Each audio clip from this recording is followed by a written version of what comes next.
I began devising my plan. Digging into our finances, I discovered unauthorized transfers to an account in her name. Suspecting more, I hired a private investigator who soon provided me with a comprehensive report, photos, recordings, and a detailed profile of her lover, Richard, a mid-level manager at her firm. The pieces fit together like a cruel puzzle meant to dismantle me. The humiliation, the passive-aggressive remarks, the relentless undermining. It had all been part of her attempt to justify her betrayal. But she underestimated me. I wasn't the weak man she thought I was. I contacted my attorney, adjusted my will, and transferred key assets into a trust accessible only to me. Around the house, I installed discrete cameras, gathering irrefutable evidence. The most damning discovery was a recording of her and Richard plotting their grand scheme, emptying my accounts and leaving me with nothing. 2 weeks later, Emily hosted a dinner party and insisted I attend despite the growing emotional chasm between us. As she dazzled our guests with her charisma, I waited for the opportune moment. After dessert, I stood up and tapped my glass to get everyone's attention. "I'd like to propose a toast," I said, my tone calm and steady. Emily's expression shifted, her eyes narrowing slightly in suspicion. "To my wife, Emily," I began, turning to her with a pointed look, for her unparalleled determination, creativity, and resourcefulness. A hush fell over the room as I pressed a button on the remote in my hand. The living room wall lit up, displaying the incriminating video for all to see.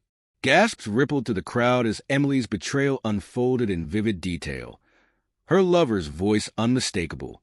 Emily lunged for the remote, but I sidestepped her effortlessly. "Sit down, Emily," I said coldly. "We're just getting started."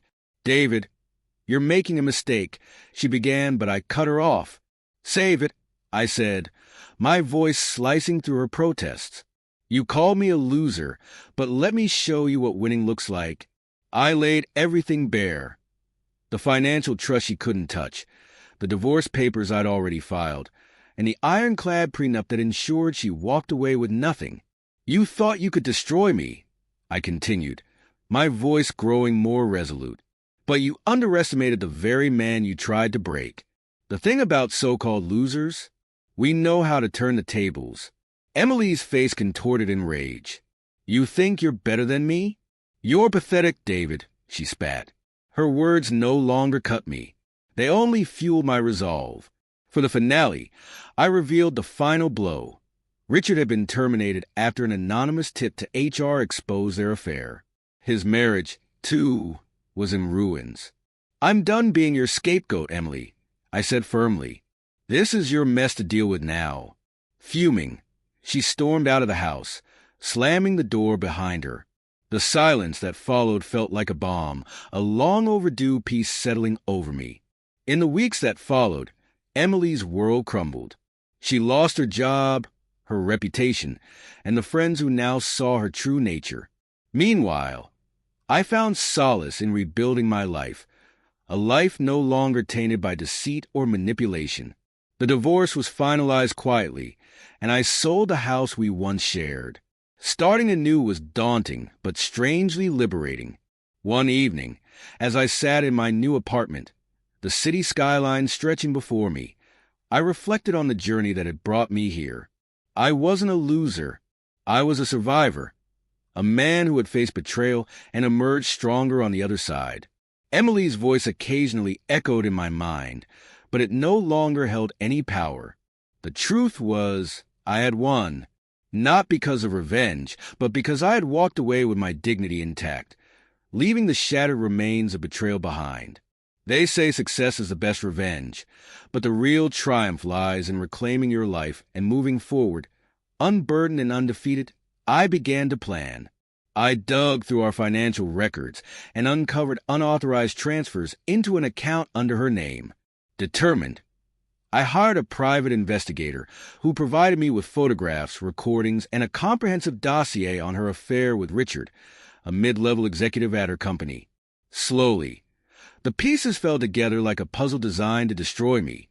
The ridicule, the condescension, the relentless damage to my self-worth. It was all part of her narrative, meant to rationalize her betrayal. But I wasn't the failure she thought I was. I contacted my lawyer and made revisions to my will. I moved assets into a trust that only I could access. I also set up hidden cameras around the house to capture her private conversations. The most damning piece of evidence came in the form of a video showing her and Richard discussing their plans to drain my finances and leave me penniless. 2 weeks later, Emily hosted a dinner party, insisting that I attend despite the distance growing between us. As she charmed our guests, I waited for the perfect moment. After dessert, I stood up, clinking my glass to get their attention. "I'd like to propose a toast," I began, my voice calm and controlled. Emily's gaze sharpened as I turned toward her. "To my wife, Emily," I continued, "for her dedication, her ambition, and her creativity. You've truly outdone yourself."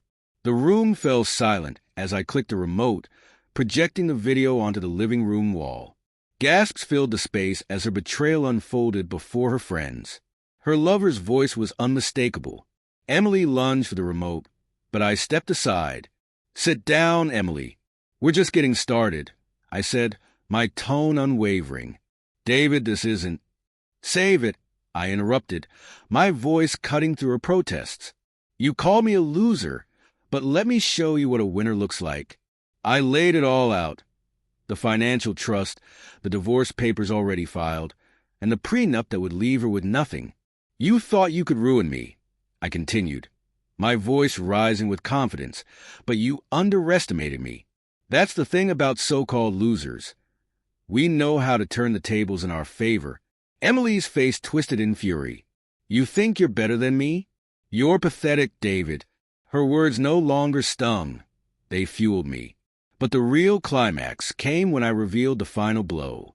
Her lover, Richard, had been fired after an anonymous tip to HR exposed their affair. His marriage had fallen apart too. "I'm done being your punching bag, Emily," I said, my voice firm. "This is your mess to clean up now." She stormed out, slamming the door behind her. The silence that followed was deafening, but it was a silence I welcomed. In the weeks that followed, Emily's downfall was swift and unforgiving. She lost her job, her reputation, and the friends who had seen her true nature. As for me, I found peace in the life I had rebuilt, a life free from deceit. The divorce was finalized quietly, and I sold the house we once shared. Starting over was daunting, but it was also liberating. One evening, as I sat in my new apartment overlooking the city skyline, I reflected on the man I had become. I wasn't a loser. I was a survivor, a man who had faced betrayal and come out stronger. Sometimes, Emily's voice still echoed in my mind, but it no longer had power over me. The truth was, I had won, and that victory was mine and mine alone.